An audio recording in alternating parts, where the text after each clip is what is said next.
Merci Chuck. Et c'est vrai, ça fait, alors je sais pas, c'était je crois pendant le premier confinement ou même peut-être avant qu'on devait venir.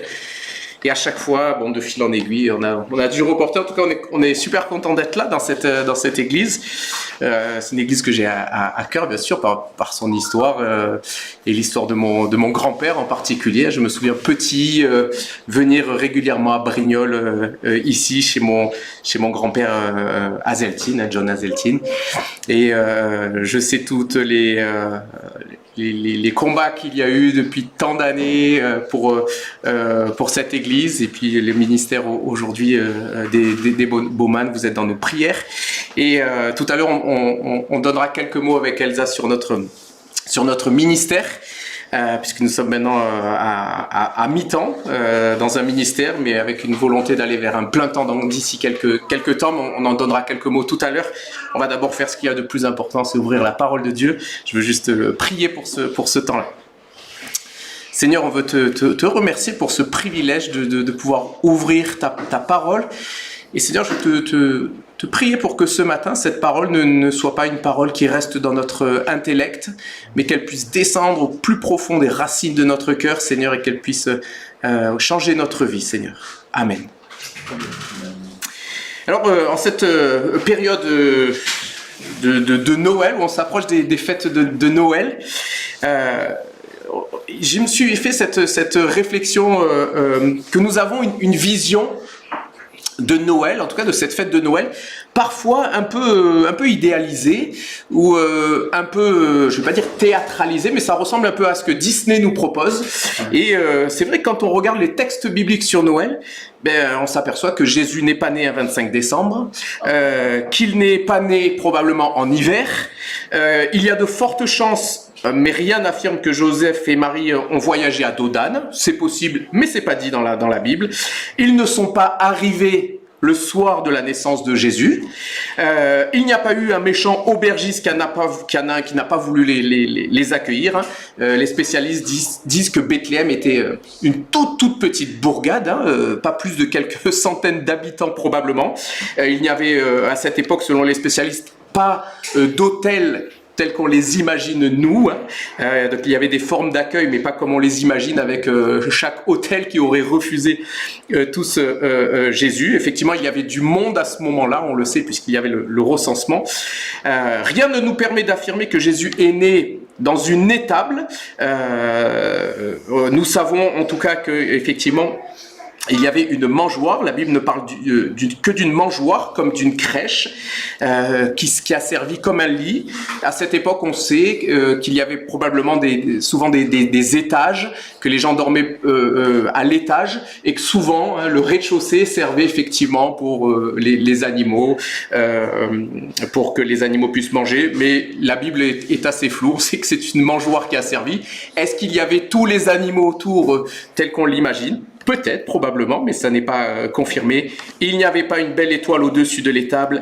Les bergers n'ont pas suivi une étoile, mais un ange. Les rois mages n'étaient pas 3. Et d'ailleurs, ils n'étaient pas rois d'ailleurs. C'est eux qui ont suivi l'étoile et qui ne les a pas amenés d'ailleurs jusqu'à cette étable. Mais puisque c'était bien plus tard, cette étoile les a amenés là où Jésus se trouvait à ce moment-là et probablement ailleurs que le lieu de sa naissance. Ceci dit, ça reste une très belle histoire, cette naissance de Jésus-Christ dans cette petite bourgade, dans ce petit patelin perdu, au milieu de rien du tout, ce grand Dieu qui arrive de cette manière-là. Il y a beaucoup d'éléments que dans ce récit que nous ne savons que d'une manière approximative, mais il y a une chose que Noël nous pointe et nous montre d'une manière forte. Et quelqu'un a cité, un jour a donné cette citation, Jésus a montré à quel point la condition de l'homme était une priorité pour lui en venant sur la terre. Le plus grand message de Noël, mes amis, c'est la réconciliation. C'est le pardon et c'est l'amour. Et quelqu'un l'a dit tout à l'heure dans sa prière, Seigneur, tu es venu. Ce Christ qui vient pour être réconcilié, pour que nous puissions être réconciliés avec son Père. Ce message de l'amour d'un Dieu qui envoie son Fils dans cette petite bourgade est un message d'amour et de réconciliation. Alors regardons ensemble un texte ce matin qui nous montre, lui, avec certitude, pourquoi Jésus est venu sur terre concrètement et pour qui il est venu sur terre concrètement. Et j'espère que ce matin, vous vous laisserez toucher, comme mon cœur a été touché par ce texte. Parfois, les textes bibliques nous déroutent ou pas. Les enseignements nous permettent de changer de direction ou pas. Que nous puissions tous être ce matin dans cette direction-là. Seigneur, si ces vérités bibliques ce matin nous touchent, que nous puissions ne pas partir d'ici sans changer de route. Alors le texte que je vous propose, c'est dans Luc 7, versets 36 à 50. Et quand vous allez ouvrir, vous allez vous dire, c'est bizarre pour un texte de Noël. Luc 7, versets 36 à 50. Je vous donne juste quelques éléments de contexte. Jésus a bien grandi depuis cette naissance-là à Bethléem. Et malgré son enseignement public depuis des années, malgré ses miracles visibles, indéniables, que les gens ont pu voir, il était accueilli avec un esprit critique, avec indifférence, avec haine, avec rejet.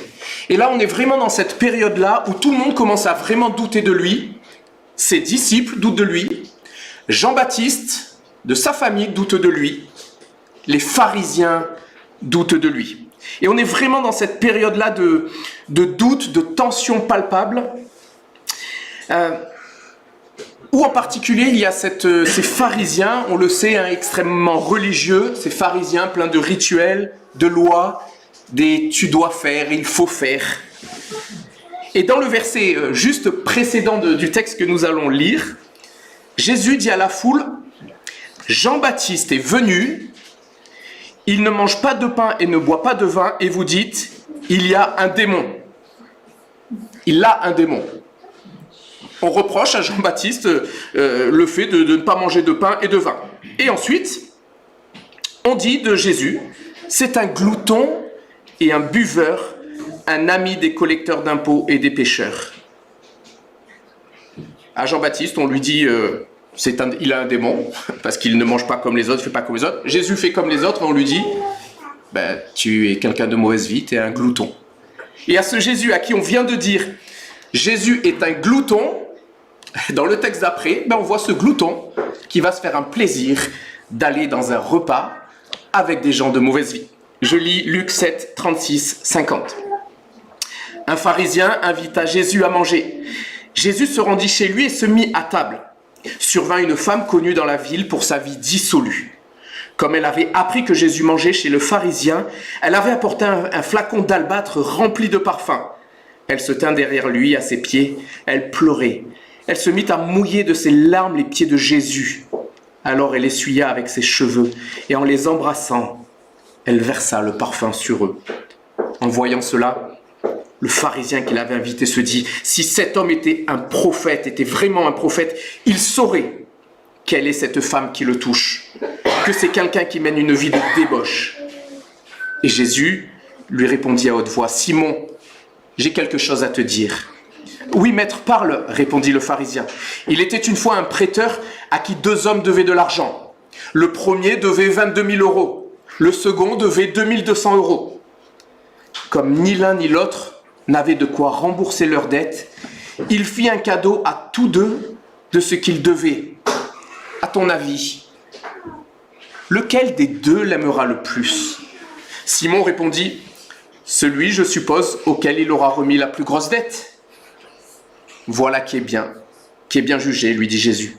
Puis se tournant vers la femme, il reprit, tu vois, cette femme, eh bien quand je suis entré dans ta maison, tu ne m'as pas apporté d'eau pour me laver les pieds, mais elle me les a arrosés de ses larmes, elle les a essuyés de ses cheveux. Tu ne m'as pas accueilli en m'embrassant. Mais elle, depuis que je suis entré, elle n'a cessé de couvrir mes pieds de baisers. Tu n'as pas versé d'huile parfumée sur ma tête, mais elle a versé du parfum sur mes pieds. C'est pourquoi je te le dis.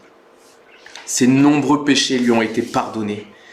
C'est pour cela qu'elle a témoigné tant d'amour. Mais celui qui a peu de choses à se faire pardonner ne manifeste que peu d'amour.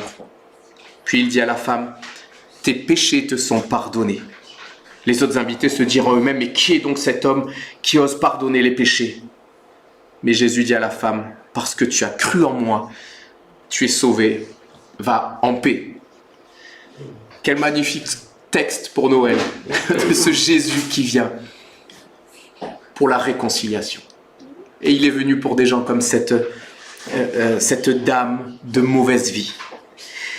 Dans cette scène, je ne sais pas si vous l'avez ressenti comme moi, nous le savons, les pharisiens étaient ce groupe de religieux très influents, pas très grand en nombre, mais très influents.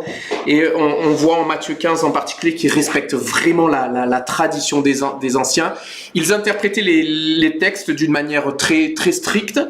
Eux, leur livre préféré, c'était probablement le Lévitique. Hein. Ils adoraient tout ce qui était effectivement loi, tout ce qui était rituel. Et là, on voit ce pharisien, un de ceux-là qui invite Jésus à manger. Ça doit nous interpeller. Pourquoi un pharisien invite Jésus à manger? C'est pas la première fois que les pharisiens ont une interaction avec Jésus. Mais on voit ce Simon, il supplie Jésus, viens manger chez moi. Par curiosité, par hostilité, pour essayer de trouver encore un moyen de le faire chuter. On voit souvent ces pharisiens qui hésitent avec Jésus entre une part de fascination face à ses miracles, face à ce qu'il fait, face à la foule qui le suit, et un rejet dans leur cœur profond de ce Jésus-Christ-là. Et Jésus, il accepte cette invitation, et il se rend chez lui, il se met à table, peu importe le quand dira-t-on. Et Luc nous fait comprendre dans ce texte que Jésus, selon la coutume de l'époque, était probablement plutôt partiellement allongé sur un divan, comme ça se faisait à l'époque, la tête probablement près de la table pour manger. Vous savez, ce type de repas, un peu comme on l'a dans l'imaginaire chez les Romains, alors peut-être d'une manière beaucoup plus humble, mais en tout cas un repas plus orienté vers la discussion, vers la palabre et le fait d'échanger. Et là, la discussion s'engage, et discrètement, il y a cette dame, cette femme, connue dans la ville pour sa vie dissolue qui rentre. Une femme pécheresse, elle entre discrètement et nous ignorons qui est vraiment cette femme, mais elle s'approche de Jésus. Elle s'approche de ce Jésus qui est là, elle se tient à ses pieds, et là, lentement, des larmes vont commencer à couler de ses yeux, des larmes d'humiliation, des larmes de repentance. Qui vont couler sur son visage et tomber sur les pieds de Jésus. Elle va détacher ses cheveux et elle va lui laver les pieds. Elle essuie ses pieds avec ses cheveux, elle va embrasser ses pieds et elle va faire couler un parfum précieux sur ses pieds. Est-ce que c'est gênant comme situation? Est-ce que la lecture de ce texte vous gêne ou pas? Si ça se passait chez nous aujourd'hui, ça nous choquerait déjà. Mais imaginez à l'époque, l'attitude de cette femme aurait pu mettre Jésus dans une position délicate. Les pharisiens, eux, ils devaient regarder cette situation estomaquée. Déjà, c'était une femme largement déconsidérée dans la société de l'époque. Heureusement, c'est plus le cas dans notre société. Les femmes sont bien considérées aujourd'hui. C'était probablement une prostituée. Vous savez, une moins que rien, une femme un peu traitée comme une femme objet. Heureusement que ce n'est plus le cas aujourd'hui. Les femmes ne sont plus traitées comme des objets aujourd'hui.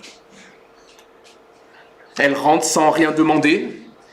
Elle arrive avec un vase d'albâtre et on voit avec d'autres textes, en particulier Judas qui donne un niveau de prix autour de 300 deniers. Et puis on voit dans d'autres textes la parabole des ouvriers, à peu près 1 an de salaire. Ce vase d'albâtre. Cette femme de mauvaise vie qui rentre avec un vase d'albâtre, et vous imaginez les pharisiens le regardent, mais comment cette femme n'a pu se payer ce vase d'albâtre? Elle est là derrière Jésus. Elle va être en contact avec Jésus. Elle va toucher Jésus. Cette femme de mauvaise vie va toucher Jésus. Du liquide va couler sur Jésus. Et quand on sait ce que représentait le liquide pour les Juifs, y compris le liquide humain tellement impur. Elle va détacher ses cheveux. Et on sait que détacher ses cheveux avait un sens à cette époque-là, et que c'était réservé pour le mari, pour l'intimité du couple. Et elle va détacher ses cheveux et elle va lui embrasser les pieds. Vous imaginez toutes les connotations derrière cette attitude et derrière ce qui est en train de se passer. Tout ce qui a dû se passer dans la tête des hommes qui étaient en train de voir cette situation. C'est un malaise. Quand on regarde cette situation, il y a un malaise quand même qui s'installe. Et en voyant cela, Simon le pharisien se dit intérieurement, si cet homme est vraiment un prophète, si Jésus était vraiment un prophète, il saurait qui est cette femme qui le touche. Il saurait que c'est une femme qui vit une vie de débauche et il ne le laisserait pas faire ça. Simon, il avait un avis déjà bien tranché sur cette femme. C'était fait depuis longtemps, ça, il avait son idée là-dessus. Mais là, il avait une idée encore plus précise de qui était Jésus, ou plutôt de qui il n'était pas. C'est pas un prophète, lui, ce n'est pas possible. Et c'est ce que le texte nous dit. Il se dit, celui-là n'est pas un prophète. Et Jésus, qui entend ce qui se passe dans son cœur, va répondre à haute voix. Il va lui raconter une histoire. Il lui dit, écoute Simon, il y a un prêteur et 2 emprunteurs, à peu près 22 000 euros, hein, si on fait 22 000 euros pour un, 2200 pour l'autre. Et aucun des deux ne pouvait payer sa dette. Et le prêteur annule les dettes. Et Jésus, il interrompt le récit, il lui dit, d'après toi, qui aimerait le plus le prêteur? Et là, effectivement, ce Simon répond justement, celui, je pense, auquel il a le plus remis. Cette réponse le condamnait, comme Jésus va le prouver. Lorsque le Seigneur est entré dans la maison, la femme lui a témoigné beaucoup d'affection. En revanche, le pharisien, rien. Rien. Il a omis tout ce qui se fait, toutes les pratiques élémentaires des règles d'hospitalité de l'époque. Il lui a pas donné d'eau pour se laver les pieds. Il lui a pas donné un baiser de bienvenue. Il n'a pas versé d'huile sur sa tête. Aucune marque de politesse. Aucune marque de considération. Aucune marque d'amour pour ce Jésus-là. Alors j'aimerais juste rapidement vous donner 3 choses que j'ai retenues pour ma vie et qui, j'espère, pourront aussi vous accompagner sur le chemin de vos vies. Cette rencontre est très riche, mais j'aimerais juste soulever 3 choses. La première, c'est que si vraiment nous aimons Jésus, nous devons changer notre regard sur l'autre. Si nous aimons Jésus, changeons notre regard sur l'autre. Et ce texte m'a remis moi en question sur le regard que je porte aux autres. Vous savez, cette facilité qu'on a à juger, à cataloguer, à condamner les autres. Ce que j'aimerais appeler ce matin une petite pharisite aiguë. Qui est un virus tellement plus fort que le virus actuel. Cette pharisite aiguë. Ce manque d'amour. Combien d'occasions de témoigner nous perdons à cause de notre rudesse pharisienne envers les non-croyants. Nous sommes toujours très rapides et efficaces pour juger les incroyants, la coiffure un peu hippie, la tenue frivole d'une dame, le vocabulaire grossier de quelqu'un d'autre, la cigarette destructrice, le tatouage un petit peu trop visible, tout ce que nous considérons comme inconvénient.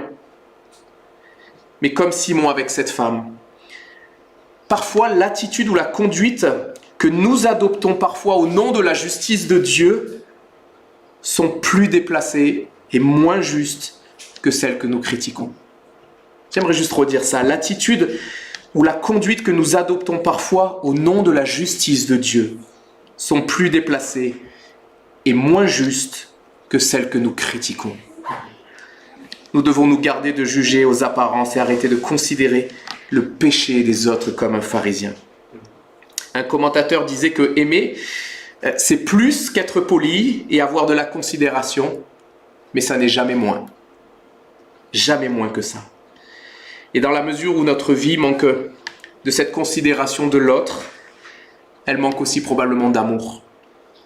Vous savez bien que cette pharisite aiguë, dont sont parfois atteints les chrétiens, peut détourner les non-croyants de la foi avant même qu'ils n'aient pu entendre le message de l'Évangile. Ce jugement hâtif qui tombe comme un couperet. Le messager lui-même, nous pouvons nous-mêmes devenir une barrière au message. Si on ne voit pas en nous clairement la bonté et la douceur de Dieu, il est peu probable qu'on la voie clairement dans le message que nous prêchons. Mais malheureusement, mes amis, notre pharisite aiguë ne s'arrête pas aux non-croyants. Et non content de se la jouer un peu comme Simon vis-à-vis des non-croyants, nous portons parfois le même regard sur des jeunes ou des moins jeunes qui commencent à venir à l'église, qui sont en cheminement avec Christ. Des gens qui se questionnent, qui s'interrogent, qui se cherchent, qui ne savent pas qui ils sont, qui ne savent pas où ils en sont, qui chutent, qui galèrent, qui essaient de se relever. Et des gens qui parfois trouvent davantage de stigmatisation, de rejet, de jugement dans l'église qu'en dehors de l'église. Parfois, nous sommes tentés de demander à des gens qui sont en cheminement de changer leur extériorité dérangeante avant même d'avoir prêché la nécessité d'un changement intérieur. C'est terrible quand des personnes peuvent dire, et je suis des fois des jeunes adultes, et ça m'attriste quand j'entends parfois des jeunes adultes dire « J'ai trouvé davantage d'amour, de manifestation d'amour en dehors de l'église que dans l'église. » C'est triste. Et notre pharisite aiguë ne s'arrête pas là. Elle ne s'arrête pas qu'aux gens qui sont en cheminement. Parfois, notre pharisite aiguë est même tournée vers des frères et sœurs qui sont en Christ. Vous savez, envers tous ceux qui ne viennent pas assez à l'étude biblique, ceux qui vivent des galères de couple, ceux qui lèvent les mains pendant le culte, ceux qui n'éduquent pas assez bien leurs enfants, ceux qui ne restent pas manger à l'agape, ceux qui chantent trop fort, pas assez fort, qui prient trop longtemps, pas assez longtemps. Et je m'arrête là parce que ça va être pathétique si je continue. Vous voyez toutes ces raisons qu'on a de critiquer l'autre, nos frères et sœurs. Et j'espère qu'en ce moment même, dans le fond de votre cœur, vous n'êtes pas en train de faire une petite pharisite aiguë, en train de vous dire « Non, mais nous, ici à Brignoles, un regard sur les pécheurs, non, jamais. Un manque de regard sur nous-mêmes avant de regarder les autres, non, ça ne nous concerne pas, c'est pour Toulon, ça. Ça, c'est réservé pour l'église de Toulon. » Et c'est vrai, c'est vrai. Une absence de remise en question de ce qui est parfois de l'ordre de la pratique, de la coutume, et pas forcément biblique. Un manque d'amour pour le prochain, peu importe qui il est. Non, franchement, il y a des endroits où c'est pire que chez nous. Seigneur, c'est une prière en tout cas pour ma vie à moi. Et j'espère pour vos vies. Permets-moi, par ta grâce, de ne pas faire partie des chrétiens qui prêchent l'amour et la grâce, mais qui n'ont pas un échantillon sur eux-mêmes. Si vraiment nous aimons Jésus, alors changeons notre regard sur l'autre. La deuxième chose que je voulais soulever, c'est que pour changer notre regard sur l'autre, il y a une nécessité absolue, c'est de regarder à soi d'abord. C'est de changer notre regard sur nous-mêmes. Si je veux apprendre à avoir de l'amour, à changer mon regard sur les gens qui m'entourent, je dois d'abord changer mon regard sur nous-mêmes. Et cette femme, elle avait compris, elle, qu'elle avait reçu un large pardon. Elle avait cette conscience, en venant comme ça, se jeter et s'humilier devant tout le monde, elle avait conscience du large pardon dont elle avait bénéficié. Mais Simon, lui, il n'est pas pécheur, lui. Pas de souci. Elle est de mauvaise vie. Mais celui à qui on pardonne peu, aime peu. Cette phrase ne signifiait pas que le pharisien n'ait pas été un grand pécheur. Elle souligne le fait que Simon n'avait jamais reconnu son immense culpabilité. Il n'avait donc jamais été pardonné. Dans le cas contraire, il aurait probablement manifesté envers le Seigneur autant d'amour que la prostituée. En réalité, nous sommes tous, c'est la Bible qui le dit, nous sommes tous de grands pécheurs et nous pouvons tous bénéficier d'un grand pardon. Et par conséquent témoigner de beaucoup d'amour au Seigneur et au prochain. Et mes amis, celui qui est comme Simon pense dans son cœur avoir peu ou pas de péché ne comprend rien. Heureusement, ce texte n'a pas pour objectif de comparer chacun nos fautes, de mesurer à qui Dieu a le plus pardonné. Mais Jésus reprend Simon et lui signifie que son attitude à lui de ne pas considérer son propre péché est grave. C'est grave de faire ça, de ne pas considérer que nous sommes pécheurs. Et c'est sûr pour nous, dans nos vies, c'est beaucoup plus facile de juger la tenue frivole d'une personne plutôt que de juger la légèreté de mes pensées. C'est plus facile pour moi de juger le manque de fidélité d'une famille aux activités de l'Église plutôt que de relever mon infidélité dans ma relation avec Dieu. C'est plus facile pour moi de pointer le manque d'amour de mes frères et sœurs en Christ qui me blessent, qui font du mal. C'est plus facile à pointer du doigt que mon manque d'amour pour les autres, que mon racisme, que mon homophobie, que tout mon manque d'amour pour les gens de cette société. C'est plus facile à juger le vocabulaire grossier des gens qui nous entourent plutôt que de juger mes colères passer heureusement inaperçues. C'est plus facile de juger le tatouage visible de quelqu'un, d'un jeune, plutôt que les marques intérieures de ma propre crasse intérieure qui est là et qui persiste. Et je pourrais continuer, mais ça deviendrait aussi pathétique. Vous savez pourquoi nous passons tant de temps à juger ou à condamner les péchés visibles des autres? Parce que cela permet de moins avoir à culpabiliser de nos propres péchés. Vous savez, ces illusionnistes, ces magiciens, c'est hop, regardez là ce qui se passe, et moi, mon petit péché, il est là, tranquille. Regarde le péché visible de un tel, et hop, mes petits péchés intérieurs, passés inaperçus. Cette illusion, on le sait, mes frères, marche peut-être pour nous-mêmes, pour les autres, mais ça ne fonctionne pas avec Dieu. Les péchés extérieurs ont l'avantage, je vais dire, d'être visibles, et il y a plus de chances d'y être confronté, d'avoir à y faire face. Mais en réalité, nos péchés à nous, intérieurs, cachés, nous permettent de nous regarder dans un miroir sans réellement nous voir. Nos péchés sont sérieux et nous préférons souvent les minimiser. Nous imaginons parfois qu'ils ne sont pas si graves comparés aux autres. Nos péchés sont même parfois plus respectables que les péchés des autres. Et souvent nous jugeons que pour nos péchés, il n'y a pas d'urgence à nous en débarrasser. Pire, il n'y a pas besoin du Seigneur pour nous aider à les vaincre. Cela est grave d'avoir si peu de recul sur soi-même que de considérer le péché visible de l'autre comme supérieur à mes chutes, discrètes ou invisibles. Vous savez, c'est un peu la négation de notre réalité spirituelle. C'est la négation du commandement de Dieu sur l'amour du prochain, et c'est pas loin d'être la négation de ce que Christ a fait sur la croix pour chacun d'entre nous. Cela reviendrait pratiquement à dire, mon pauvre Jésus, cette femme de mauvaise vie, qu'est-ce qu'elle t'a coûté cher à la croix? Qu'est-ce que tu as souffert pour ces péchés à elle, là, énormes, là? Et c'est souvent ça la réalité de notre cœur. Notre petit péché n'a rien à voir avec les péchés de cette prostituée. Et si c'est le cas dans votre vie et dans ma vie, nous devons impérativement changer notre manière de voir les choses. Parce qu'au pied de la croix, nous savons que se trouve une déchetterie spirituelle. Il y a un amas de péchés, aussi immondes les uns que les autres. Il y a le mien, il y a celui de la prostituée, mais il y a le tien aussi. Attention à ne pas être des hypocrites, finalement pas si différents de ça, de ce Simon.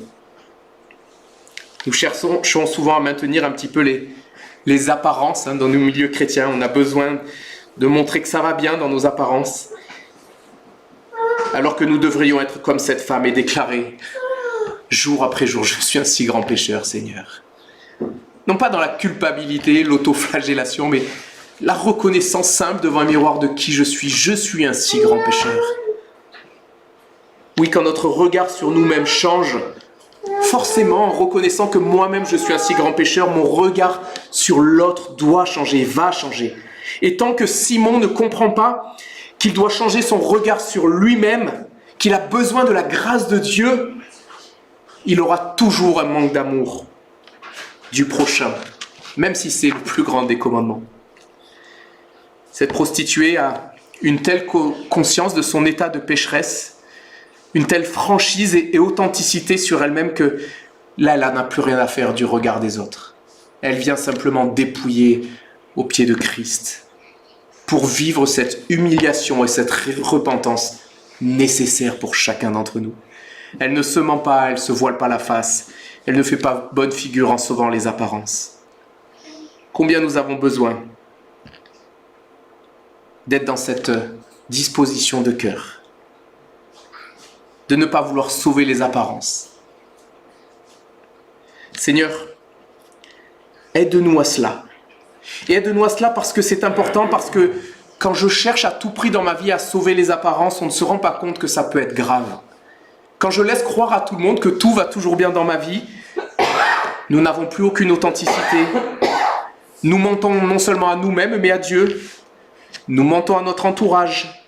Nous négligeons la puissance de possibles prières des frères et des sœurs pour un sujet. Nous n'allons pas au bout de situations qui nécessitent parfois le pardon.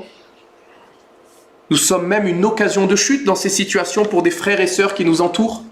Si vous saviez combien de jeunes adultes m'ont dit un jour, qu'en regardant des gens dans l'église, ils se disaient « Mais Seigneur, pourquoi eux, cette famille, ils ont tant de bénédictions ?»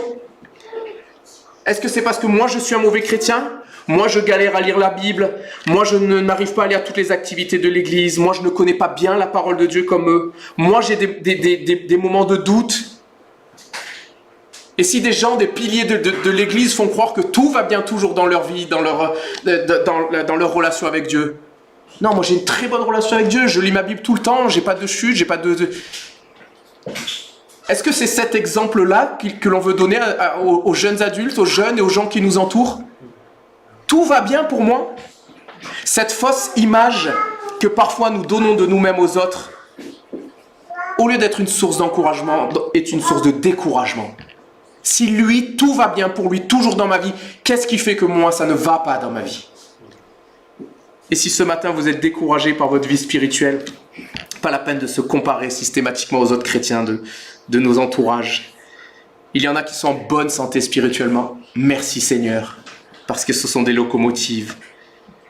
Il y en a qui sont atteints d'une pharisite aiguë, il y en a d'autres qui se voilent la face pour sauver les apparences. Mais aucun d'entre nous et aucun d'entre eux n'atteint les standards de notre Dieu. Sans sa grâce, nous ne pouvons rien.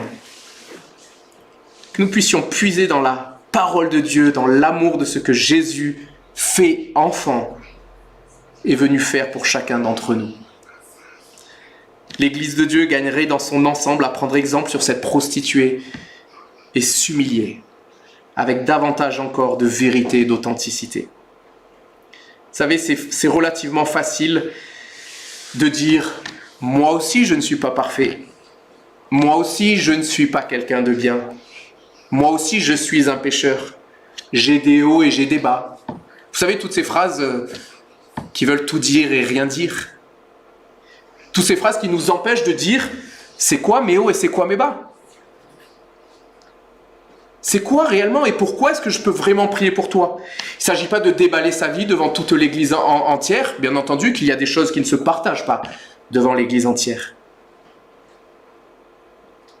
Mais la parole de Dieu nous dit que nous avons des frères et sœurs pour nous accompagner sur le chemin de notre relation avec Dieu et avec lesquels nous pouvons ouvrir nos cœurs pour dire vraiment qui nous sommes dans la repentance et l'humiliation nécessaires. Est-ce qu'il y a des gens autour de vous avec qui vous pouvez avoir cette relation-là ? Et j'aimerais finir avec ce dernier point. Si nous voulons changer notre regard sur l'autre, nous devons changer notre regard sur nous. Mais si nous voulons changer notre regard sur nous, nous devons changer notre regard d'abord sur Jésus. Et si en ce moment même, en entendant ces mots, vous pensez à une personne en particulier, en vous disant ce que je suis en train d'écouter, je pense à une personne qui est dans cette situation de pharisite. C'est souvent qu'on n'a pas compris ce texte qui nous parle à chacun d'entre nous. Vous savez quel est le principal exemple d'amour dans ce texte-là ? Quel est l'acte d'amour le plus fort dans ce texte-là ? Et souvent on se dit, c'est cette femme. Non, c'est pas celui de la femme, aussi beau et aussi sincère qu'il soit, c'est l'amour de Jésus qui est remarquable dans ce texte. L'amour de Jésus qui est le plus remarquable et qui fait un tel contraste avec le manque d'amour de Simon. Ce Jésus qui aime tant cette prostituée, ce Jésus qui est venu sur terre et qui nous aime tant individuellement. Jésus va alors affirmer publiquement que les péchés de cette femme sont pardonnés. Et il ne faut pas se tromper dans ce passage. La femme de mauvaise vie n'a pas été pardonnée parce qu'elle a aimé Christ. Ce n'est pas juste parce qu'elle a aimé Christ qu'elle a été pardonnée. Mais son amour pour Christ est le résultat du pardon qu'elle a déjà obtenu.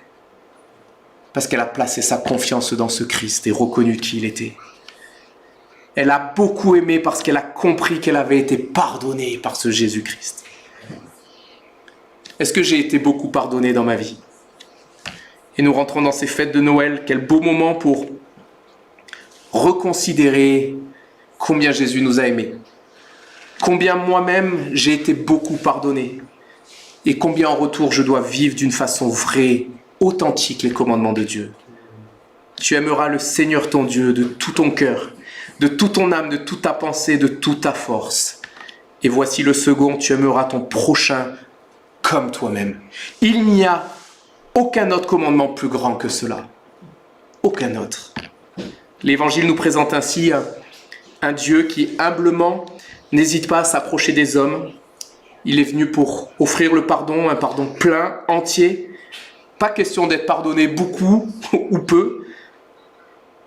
Soit ce matin vous êtes pardonné totalement, soit vous ne l'êtes pas du tout. Et sachez que Jésus-Christ nous offre une restauration pleine et entière. Que ce matin, ceux d'entre nous qui n'avons pas encore saisi pleinement la portée de la naissance de Jésus, que nous puissions voir dans cette naissance et dans cette rencontre de cette femme, l'amour infini de Christ pour chacun, peu importe où il se trouve. Peu importe sa vie actuelle, peu importe sa grâce intérieure ou extérieure actuelle, Jésus a payé le prix. Et si comme cette femme, tu reconnais combien ton péché est grand et combien tu as besoin de la grâce et de l'amour de Dieu dans ta vie, si tu vis sincèrement cette repentance, et tu pourras repartir rassuré en entendant ton Dieu qui te dit « Va en paix, ta foi t'a sauvé. » Amen.